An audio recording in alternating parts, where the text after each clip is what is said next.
Welcome to California Now, a podcast produced by Visit California. I'm Soterios Johnson.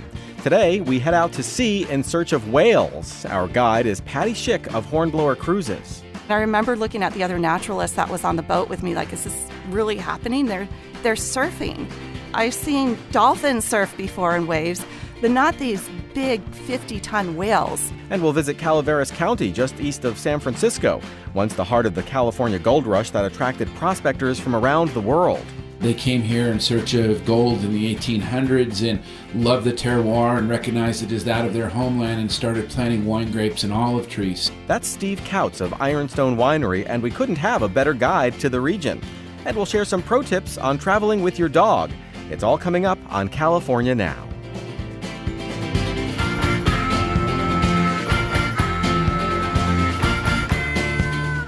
Welcome to California Now, a podcast produced by Visit California.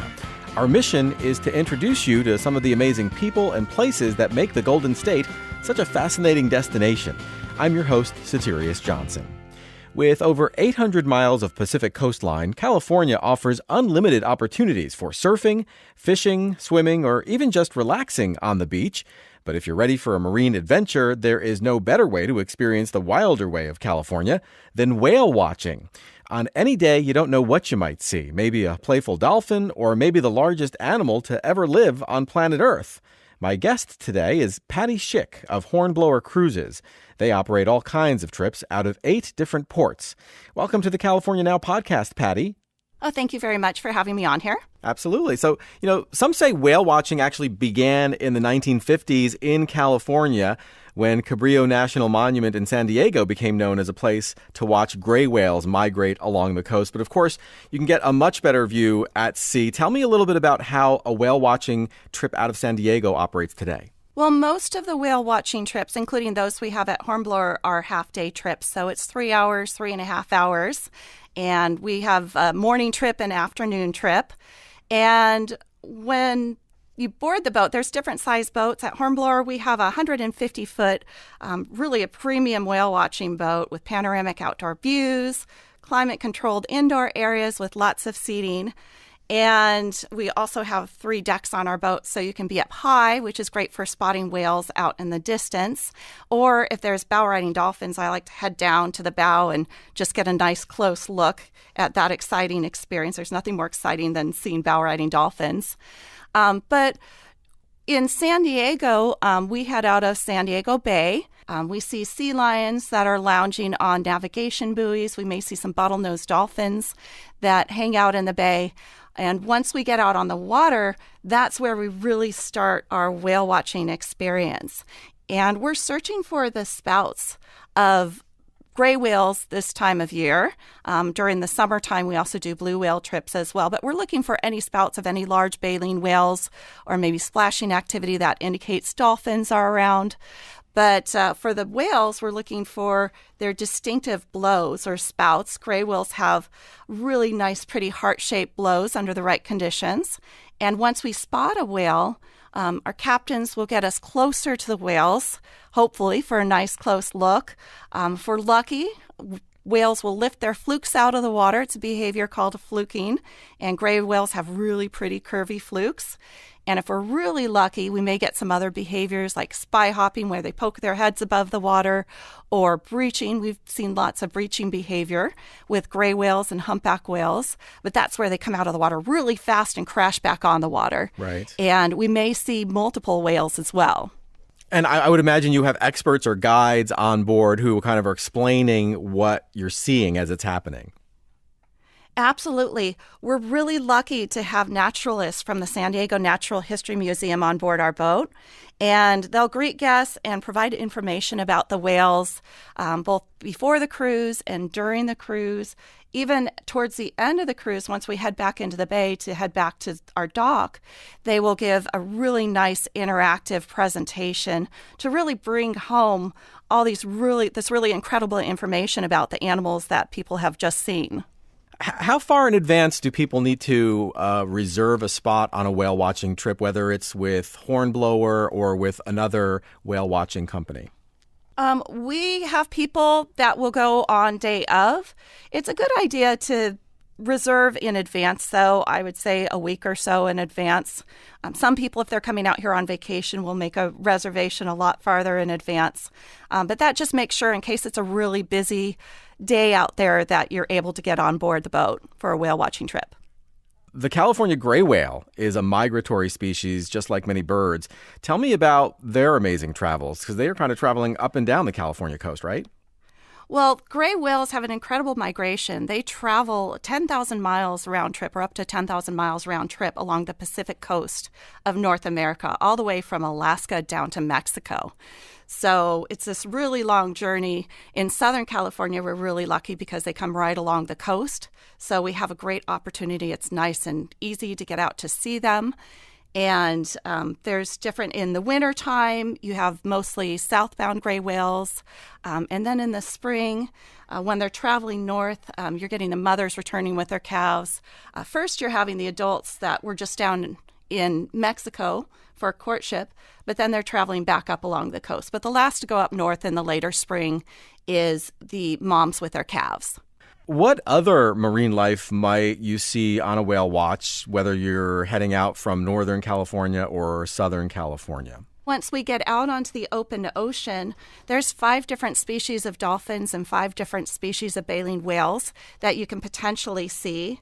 For the dolphins, we see both long-beaked and short-beaked common dolphins. They're the most common type, not surprisingly, of dolphins that we see. And we can see really large herds, which is always an exciting experience when we see a large herd of common dolphins that are just surrounding the boat everywhere you look. We can see bottlenose dolphins, and then this time of year, we see Pacific white-sided dolphins. In the summer months, they tend to be farther offshore. We also see, in addition to California sea lions, sometimes we see harbor seals. We also see many types of seabirds, and sometimes we see some fish like a mola or ocean sunfish. We'll see them hanging out on the surface of the water, and they're a really bizarre but really cool fish to see as well. So it's really just this treasure hunt, as I mentioned before, of opportunity for wildlife sightings. So when you see these sightings, you say sometimes they're large herds. Are they typically traveling in large numbers, or are they maybe smaller groups of a dozen or a half dozen? I mean, what do you tend to see when you're out on the water? For the dolphins, a lot of times you'll see smaller groups, 10, 20, 30, 100 would still be kind of a smaller group. But sometimes we get these mega herds, or people coin the term megapods, where it's thousands and thousands. Oh, my God. Wow. 5,000 That's incredible. Or more of dolphins. You mentioned that there are birds as well, including some I feel like I've read that you can actually see some birds out on the water that you almost never see on land. What are some of those birds that you might be able to catch a glimpse of when you're out at sea? Yeah, being out on the ocean, we do have the opportunity not too far from shore to see some of the pelagic or open ocean birds. So we may see some storm petrels or shearwaters, or nerdy science technique term is alcids or auklets or murrelets, and also potentially some albatross as well, which they're always just so beautiful to see soaring over the water. And for albatross, we can see the black-footed or the Laysan albatross. Something that you really can't even get a glimpse of on land, really. I mean, you can't get a sense of it unless you're actually out at sea. Yeah, when you're out at sea, you can hear it. You can hear the calls of the bird. You can hear the whoosh of the exhalation of the spout from the baleen whales, and even from the smaller dolphins. You can hear that as well. You can hear the splashes. It's just a really dynamic experience out on the water. You know, with any activity in the natural world, you never know what you may see on any given day or any given time of day. Do you have any personal favorite whale watching memories? That's such a tough question. There's so many favorite memories, but if I had to choose one, only because it was a more recent memory that happened just last year, and I was out on a whale watching cruise, and it was a rough day. There were 4 to 5 foot swells, and it was really bumpy and windy as well. And that can make it challenging to actually spot a whale, spot the spouts of whales. But our captain managed to locate 2 humpback whales that were traveling together and maneuvered the boat, which was a challenge in that bumpy water as well, but maneuvered the boat so we were right alongside the humpbacks. And the humpbacks, as we got close, I noticed that they were right at the surface in the wave, and you could actually see their entire bodies just beneath the surface in the crest of the wave. You could see humpbacks have these really long wing-like pectoral flippers, and they had them kind of spread out. And so it was really cool to see them moving in the wave. I thought, oh, that's something you don't see a whole humpback whale just right under the water like that. Usually you just see their back or their blow or their flukes. Right. But to see the whole whale was really incredible. But it got better because they went through the wave once, and then they went back and went through the wave again and again and again. This happened several times. And I remember looking at the other naturalist that was on the boat with me, like, is this really happening? They're surfing. And I've seen dolphins surf before in waves. I've seen sea lions surf before in waves, but not these big 50-ton whales surfing in the waves. So it was really an incredible experience, and kind of shows you never know what to expect when you're out on the water. That's pretty incredible. Can you give me a little bit of a sense of the scale of some of these mammals that we see out in whale watching, whether it's a humpback whale or a gray whale or a blue whale? How big are these animals? Well, the whales that we see off Southern California can range from the minke whales, which are a smaller baleen whale, and they're about 25 feet long. And they go all the way up. You have the mid-sized whales, which are about 40 to 50 feet long, and those are the humpback and the gray whales. And then you get the fin whales, which are about 70 feet long.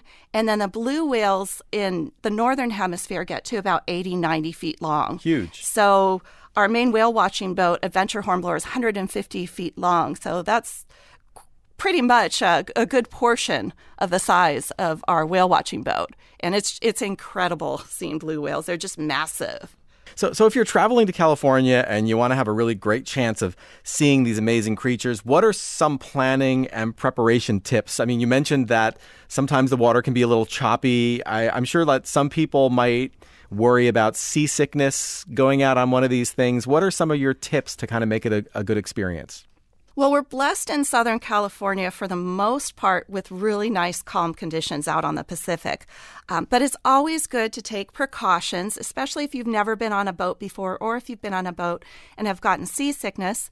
Just take some medicine, some Dramamine or Bonine, any of those medicines about an hour beforehand. And that's going to make it a lot more pleasant if it is bumpy out there. You also can get cold. We're out on the open ocean, so you want to be sure to bring a jacket and bring layers that you can dress in so that you stay warm and toasty during the cruise. And also, you want to wear sunscreen because we are out on the open ocean. And you also want to bring binoculars, cameras, anything like that to see the whales better and to also capture the experiences. But the best thing that you can bring is your eyes and really an open spirit for what you might see out there. Thanks so much, Patti. You're very welcome. Thank you. Patti Schick is marketing assistant for Hornblower Cruises and Events based in San Diego. You can learn more and plan your own whale watching adventure starting on our website, visitcalifornia.com/podcast. Coming up, we'll visit the historic town of Murphys in the heart of the Sierra foothills. But first, pro tips for traveling with your dog. For some folks, it's just not a vacation without their four-legged friend. You're listening to the California Now podcast.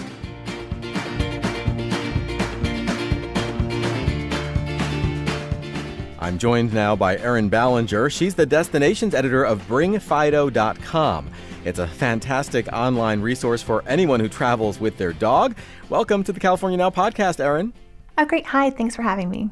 You know, I know just from browsing your website that there's lots of information about traveling with your dog to California. Is the state a particularly popular doggy destination? It is probably one of our most searched destinations on the website because California is such a beautiful place to travel. So why is California such a popular destination for people who travel with dogs? I'd say it's largely due to the fact that there's this laid-back attitude that Californians have, and that extends to bringing your pets everywhere. So there are so many different places where you can bring your pet in California, from the mountains to the beaches, their hiking trails, to hotels, to different wineries. California has a lot of different options for pet owners. That's really great. So, the idea behind our lightning round is to get some quick pro tips for dog-friendly travel. So let's begin with getting to your destination. What's the best way to bring your dog with you to California? One of the most important things, if you're going to fly with your dog, you're going to want to book a nonstop direct flight if you can, and fly on a weekday when airports are less busy. You're also going to need to book early and book your dog's ticket directly. And instead of booking online like we all do now, you're actually going to have to kind of go back in time and call the airline directly to reserve both of your tickets and your seats on the same ticket at the same time. Oh, that's a really good tip, because a lot of people wouldn't even think about calling, to book a ticket. But if you're bringing your pet, you really want to talk to that human being to make sure that everything is correct and that you can actually get a ticket for your dog on the same exact flight and everything, right? Yeah, just because they limit the number of pets, per plane, you don't want to just assume that your pet can go because they might have already sold out for pets on that flight. Okay, great. Okay, so once you arrive, what do you look for in a dog-friendly hotel? You want to make sure that the hotel, first of all, allows pets. Just don't assume that it's a hotel and they're going to accept your dog. One of the good things about Bring Fido is we make finding and reserving a pet-friendly hotel very easy. We only list pet-friendly hotels, and we also list the hotel pet policy, which would include breed restrictions, rules, and any additional pet fees. So there would be no surprises at check-in. Great. So what are a few more pro tips for successful traveling with your dog? I always recommend bringing your dog's favorite toy and a blanket so they can cuddle up and kind of have a piece of home with them. And then a toy because it keeps your dog occupied. And if you're going to be in a car, maybe a big bone that will keep your dog very interested and happy for the duration of your trip. So basically kind of like thinking ahead as you're packing your own bag for the things you think you might need, whether it's like, that weather appropriate clothing or that medication you take every day. You really have to think about your dog in those terms as well. It's like, what will my dog possibly need, realistically, that I should have with me when I'm on my trip? It's just great to, plan ahead. That's like you said, you mentioned planning ahead.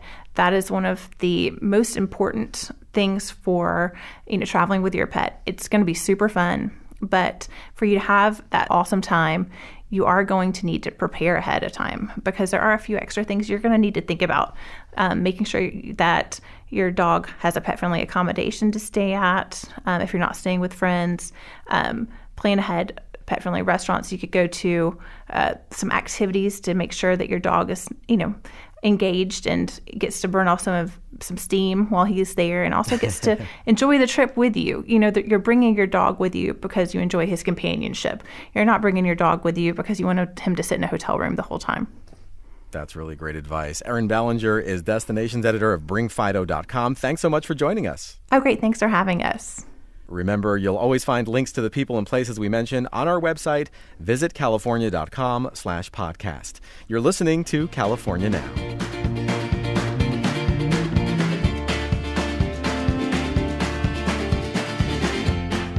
Steve Kautz describes himself as president and head janitor of Ironstone Winery, but don't let the playfulness and modesty fool you.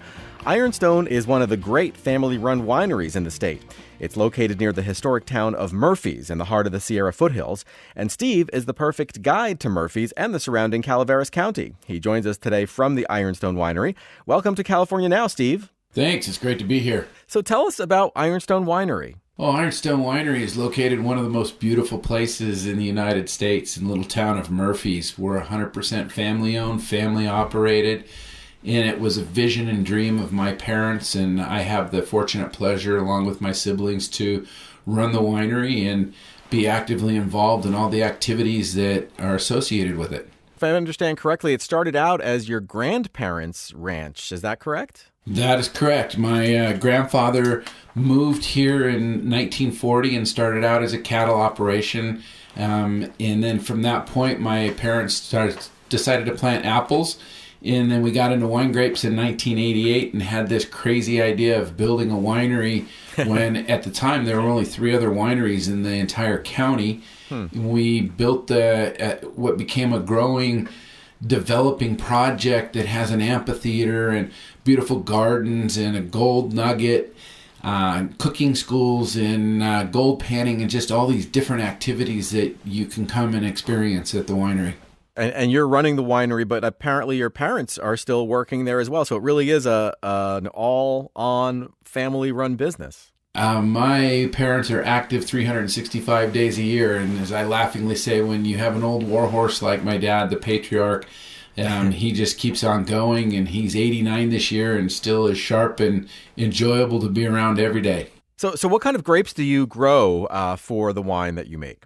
The Sierra foothills, what a lot of people don't realize, have the Italian and Spanish influence and essentially all the Europeans from the gold rush. They came here in search of gold in the 1800s and loved the terroir and recognized it as that of their homeland and started planting wine grapes and olive trees. So as you look throughout Calaveras County, you find a lot of the Italian varieties. Everybody says foothills, Zinfandel, and Primitivo, but there is a lot of Tempranillo, Verdelho planted here, as well as the traditional varieties of Cabernet Franc, Cabernet Sauvignon, and Chardonnay. Now, you're not so far from the super famous Napa and Sonoma, of course. So what makes the Sierra foothills special as a wine-producing region? Really what makes us uniquely different than my brothers over on the coast that raise grapes, they have those cool days that they are so proud of, but it's high moisture coming in from the fog, where we have a giant air conditioner called the Sierra Snowpack above us. So while we get warm days, we get these cool nights during the summertime that help ripen our fruit and give us the wonderful flavors from that snowpack. So it's like a giant air conditioning. And where they're fighting the moisture from the fog, we have less than 18% humidity. So we have nice, cool weather, but natural growing conditions. And apparently there is a history of wine making in that region that kind of died down about 100 years ago. But before that, people were actually growing grapes and making wine. Is that right? It's absolutely correct. The miners, as gold started to dwindle, recognized this as the terroir of their homeland and started planting wine grapes and olive trees.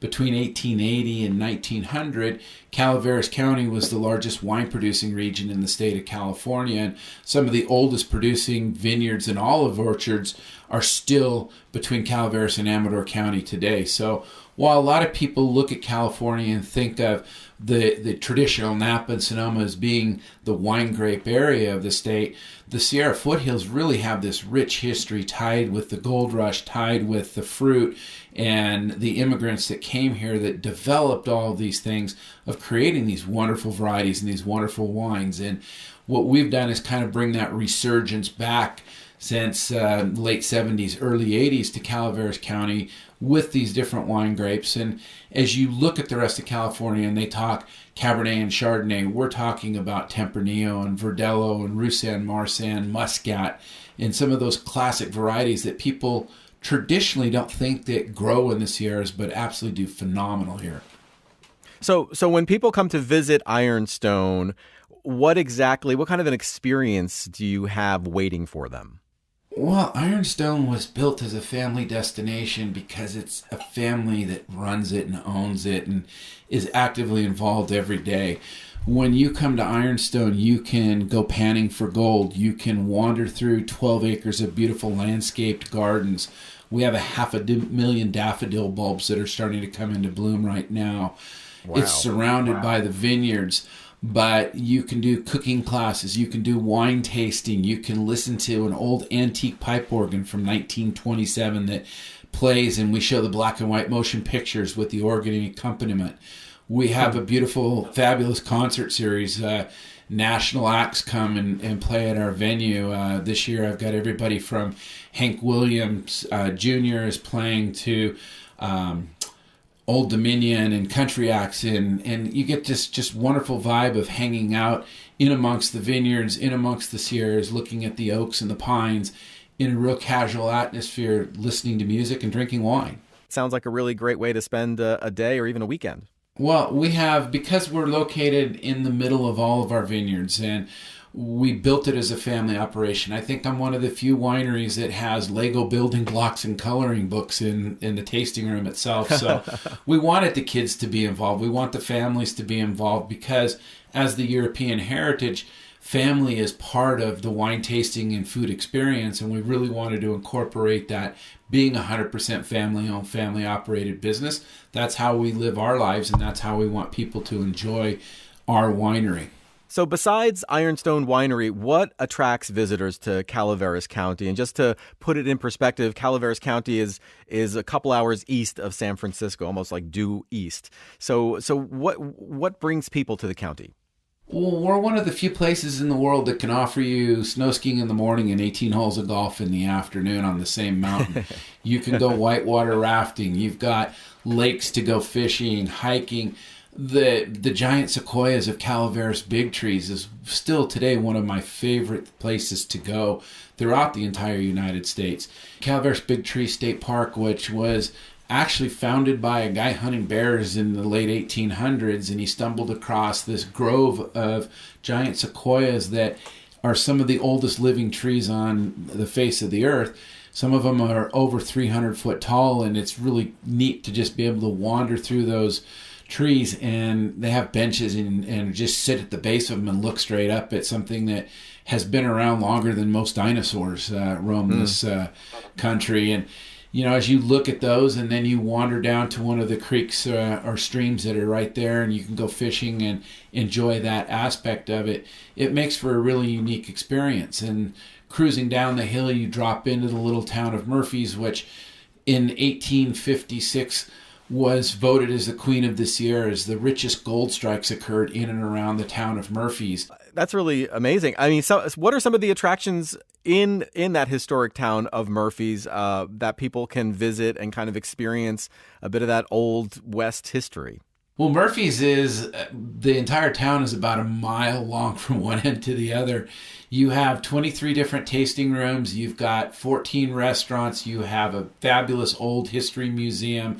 The Murphy's Hotel is on the historical register. It's the oldest continually running bar in the state of California. So you can step foot in that bar and literally look at places where gold was weighed and drinks were served, and lots of history occurred in and around the town itself.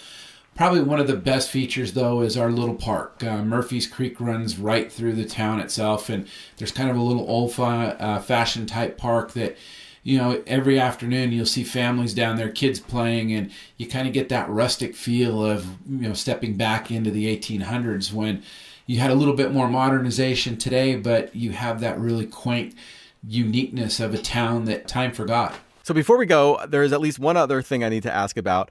Not only does gold loom large in the history and culture of Calaveras County, but frogs loom large as well. Yep. You know, Mark Twain was here. He wandered through the hills. He wrote a famous tale called The Celebrated Jumping Frogs of Calaveras. And everybody says, haha, do you still jump frogs? Third weekend in May every year, we still jump frogs. Ironstone has a proud reputation of entering Cabernet Frog every year. Unfortunately, Cabernet Frog tends to drink a little too much wine and doesn't get too far off the pad. But there are some world records that are set. People are amazed, and we get people from all over the world that come and jump frogs the third weekend in May.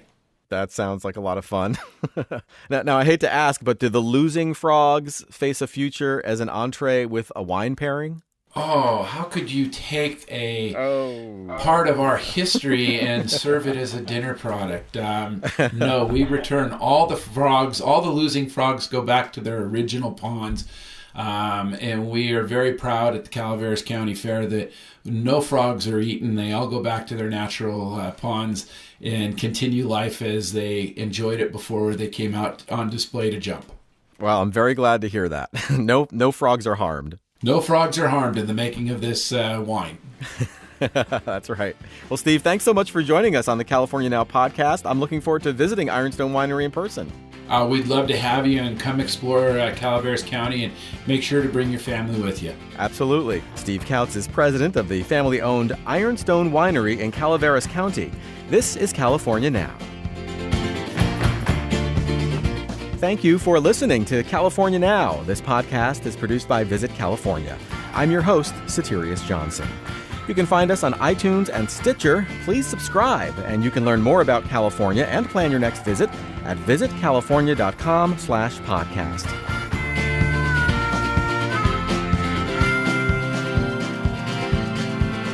You heard Steve Kautz talk about his love for Murphy's, California, and we completely understand his enthusiasm, but don't take his word for it or mine.